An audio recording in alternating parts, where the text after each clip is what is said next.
Shalom Bapak Ibu, Saudara yang dikasihi Tuhan. Seri pengajaran hari ini berjudul Cara Pandang yang Menembus Batas. Saudara, dalam Lukas 22 ayat 30 dituliskan bahwa kamu akan makan dan minum semeja dengan aku di dalam kerajaanku, dan kamu akan duduk di atas tahta untuk menghakimi ke-12 suku Israel. Lukas 22 ayat 30. Ayat ini jelas menunjukkan kemuliaan, keagungan yang akan kita terima kelak sebagai orang percaya yang benar. Kemuliaan dan keagungan yang dijanjikan Tuhan Yesus, dan ini bukan hal yang main-main. Ini sesuatu yang besar, yang sangat dirindukan Tuhan. Sayang sekali, banyak orang percaya tidak menyadari akan hal ini. Yang mereka tahu hanya ketika menjadi orang Kristen pasti selamat, dalam arti mati masuk surga. Jadi mereka tidak pernah memperkarakan janji dan keinginan Tuhan yang satu ini. Bahkan yang lebih parah, tidak pernah berusaha mengenal Tuhan secara utuh dan benar. Sebab mereka merasa sudah mengenal dan menemukan Tuhan. Padahal Tuhan itu tidak terbatas. Kalau mau mengenal Dia, harganya adalah segenap hidup dan sepanjang hidup. Padahal dengan peragaan hidupnya, kalau mau jujur, jangankan kriteria untuk dimuliakan bersama-sama Tuhan Yesus dan memerintah bersama Dia di kerajaannya nanti, untuk masuk ke surga sebagai masyarakat biasa saja belum tentu masuk.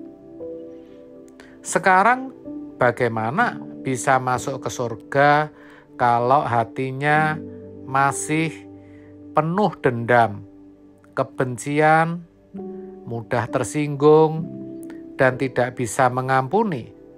Apalagi masih suka semena-mena terhadap sesama. Itu baru kriteria masuk surga, saudara.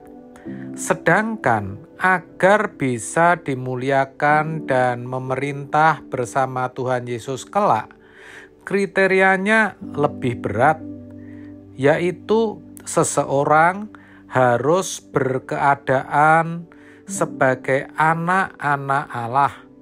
Artinya, memiliki mental dan karakter anak Allah.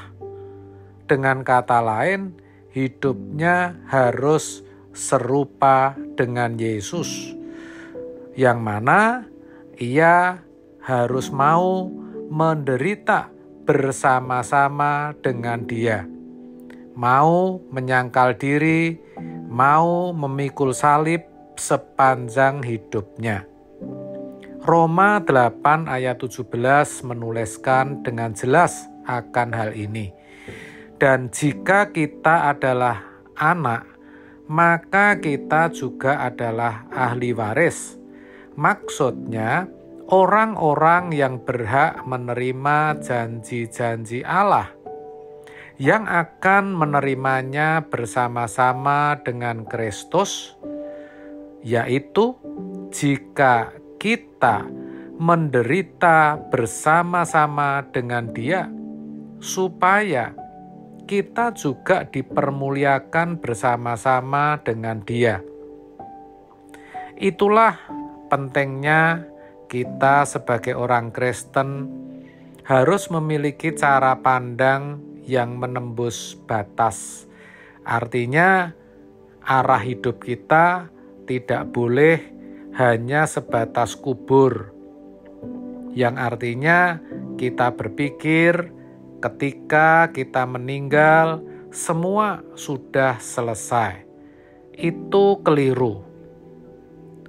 Yang benar, cara pandang kita harus sampai di balik langit biru.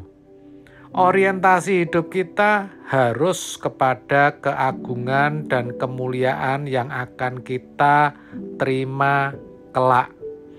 Kita harus bisa menghayati bahwa itulah yang paling berharga dan paling membahagiakan kita.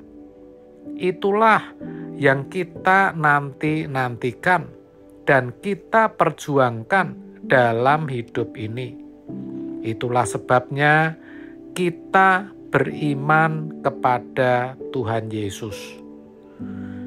Kalau penghayatan kita bisa sampai ke sana, maka kita akan memiliki hidup yang berkualitas. Hidup kita menjadi tangguh, tidak cengeng.